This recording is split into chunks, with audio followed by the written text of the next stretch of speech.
welcome or welcome back to my channel. My name is Andy. I hope you're doing really well wherever or whenever in the world that you are. Welcome to another video. Today we're going to be talking about all the books on my physical TBR. Similar to previous years, I have a reading goal for 2025 to read my physical TBR down to 0.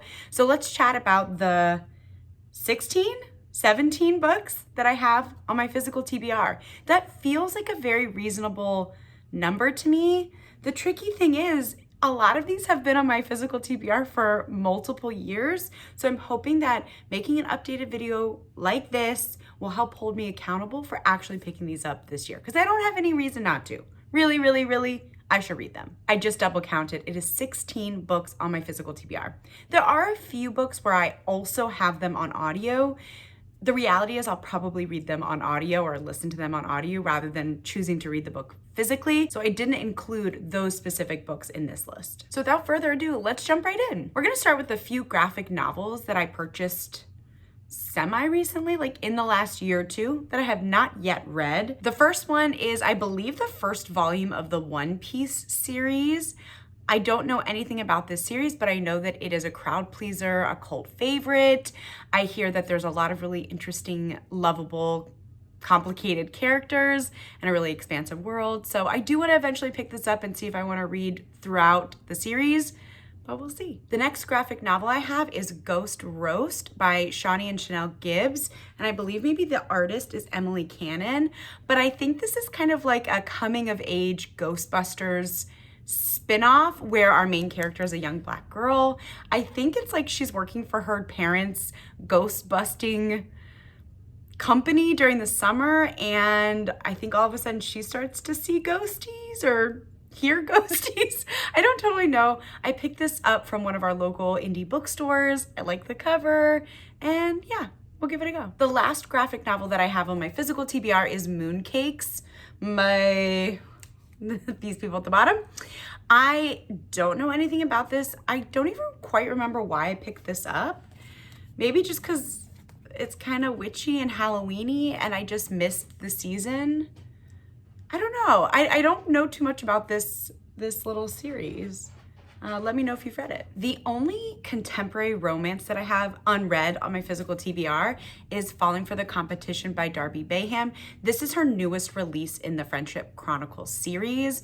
I really adore this series. I'm also a little bit biased because, in full transparency, I know the author.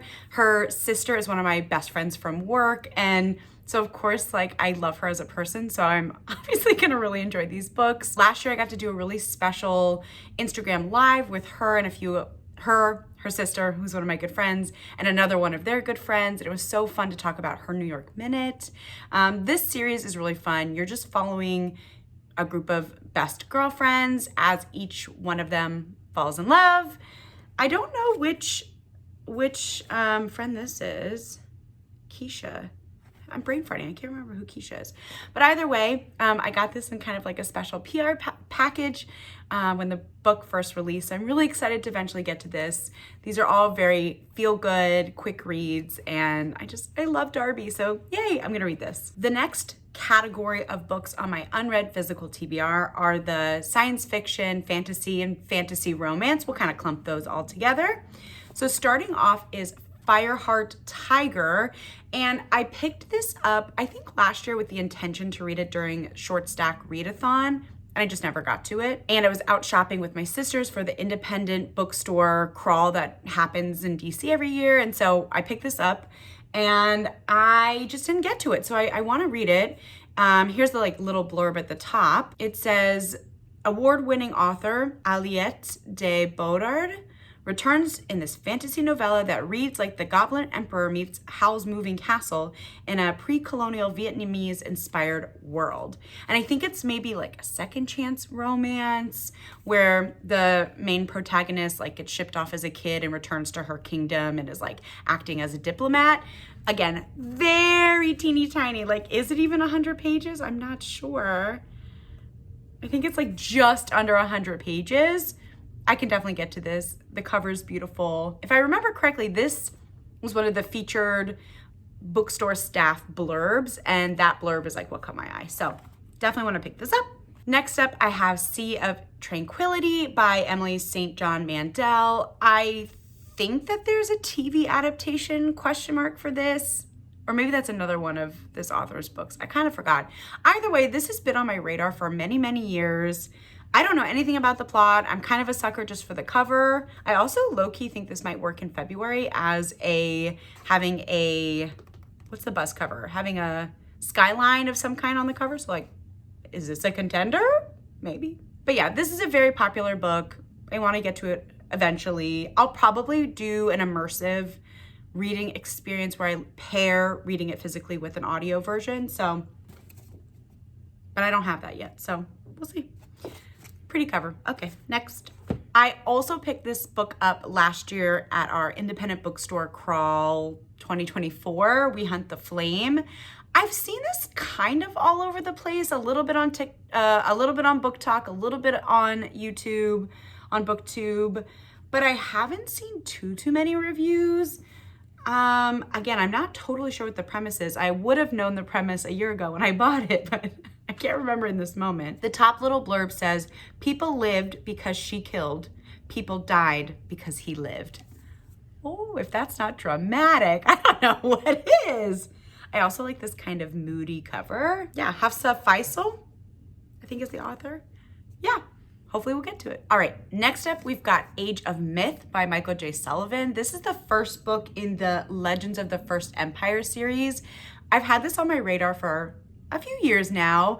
I sort of feel motivated to read this because I know it's one of Joshana's favorites of Michael J. Sullivan's world. So I'm itching to get to this. I have plans to read this at some point this year. We'll see. Yeah, I don't really know too much about this world. I read the Rhaenyra Revelations a couple of years ago, and I absolutely loved that series. And I think this happens earlier in the universe that Michael J. Sullivan creates.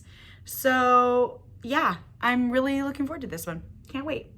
Okie dokie. Next up, we've got The Marvelers by Danielle Clayton. And I actually got this also at an independent bookstore because I got a special signed edition. How exciting. I think this is a middle grade fantasy series. This is book 1?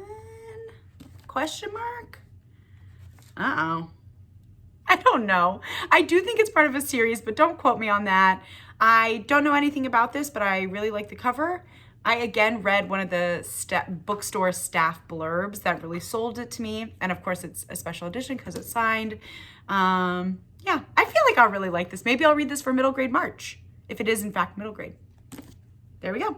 This next book I've had on my physical TBR for what feels like my entire life. That is Akata Witch by Ndendi Okorafor. I've been wanting to read this for years and I just don't think I found the right mood maybe.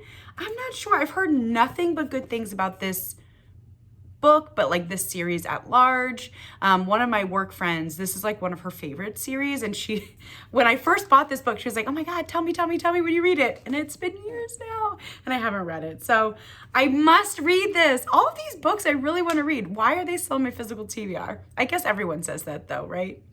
So yeah, I don't know anything about it, but we're gonna get to it.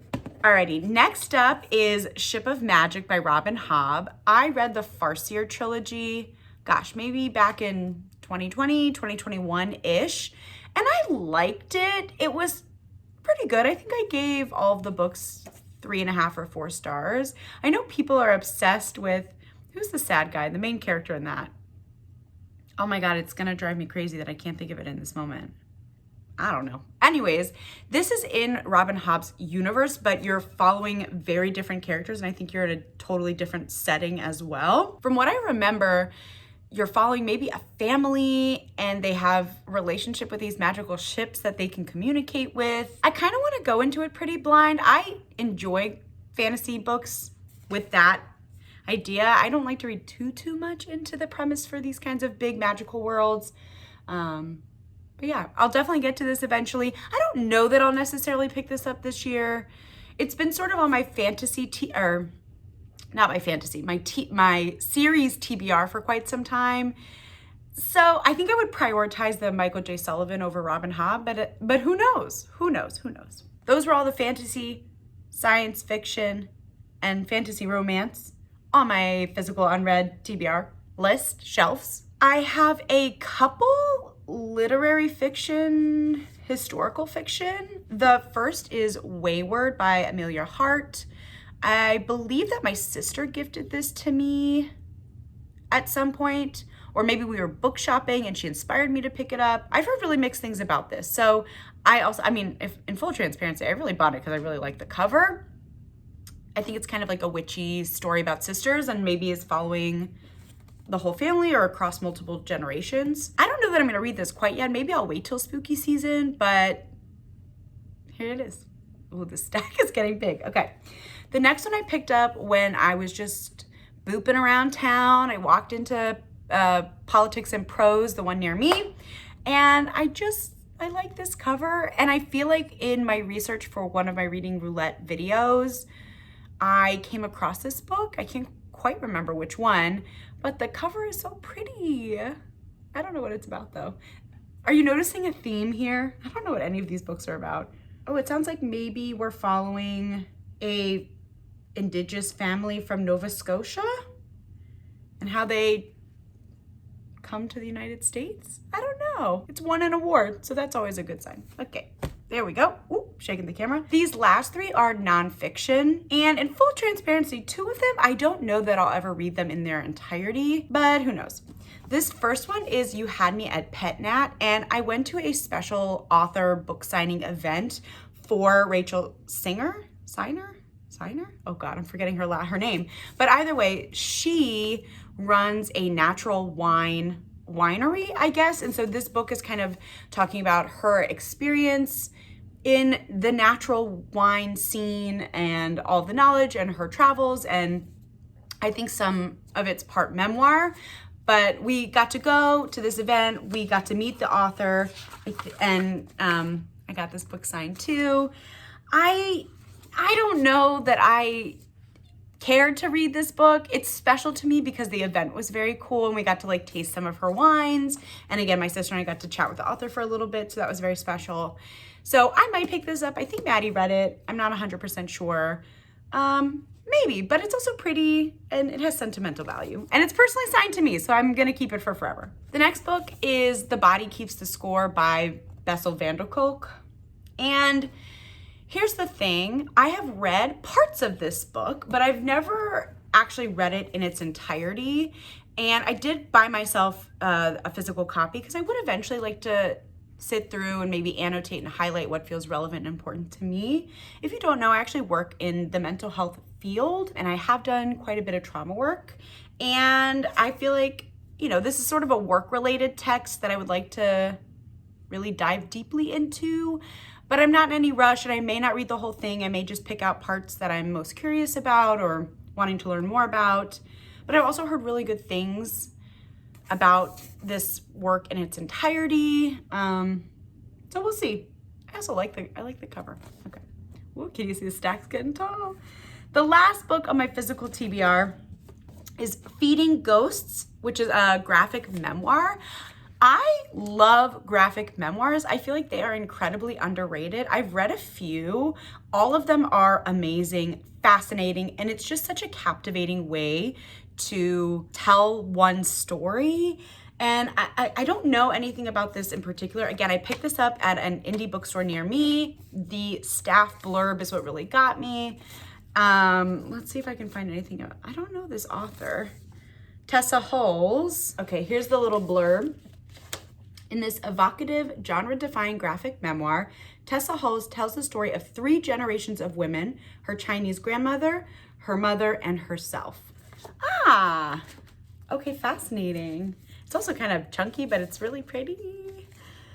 Yeah, I'm telling you, if you have never picked up a graphic memoir, you absolutely should. I'll put on screen like a couple pictures of another few graphic memoirs I read that I've really, really liked. And so yeah, very excited to eventually get to this. I picked this up sort of recently, so this hasn't been sitting on my shelf for too long. Okay, let's see if we can pick all these books up. Ooh. Whoa. Okay, here we go. This is a tall stack. Tall for me anyways. Can I? Ugh. Can you see them all? Ugh. There we go. I don't want to drop them. Okay. There you can just see the very tippy top of my pile. There we go. That's all 16 books on my physical TBR. I would love to get to each and every single one of these this year. Only time will tell. Let me know in the comments down below if you've read any of these, what your thoughts were, if they remind you of other books that you think I might like, or let me know what are some of your top priorities on your physical TBR. I'd love to know that too. And yeah, I think that's all I got for you guys today. If you made it this far, go ahead and leave a big book stack emoji, because for me, I think this is the biggest my physical TBR has ever gotten.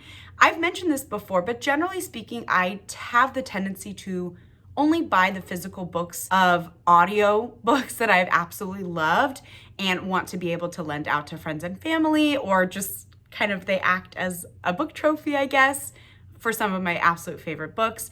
So it's rare for me to accumulate this many unread physical books, but I love it. We're here for the journey and it's always a good time. So thank you so much for watching. If you're new here, please consider liking, subscribing, doing all the YouTube things. It really helps my channel out. If you're returning, thank you guys so much for watching. I appreciate you all so much. And yeah, that's it for today. Happy reading, and I'll see you in the next video soon. Bye.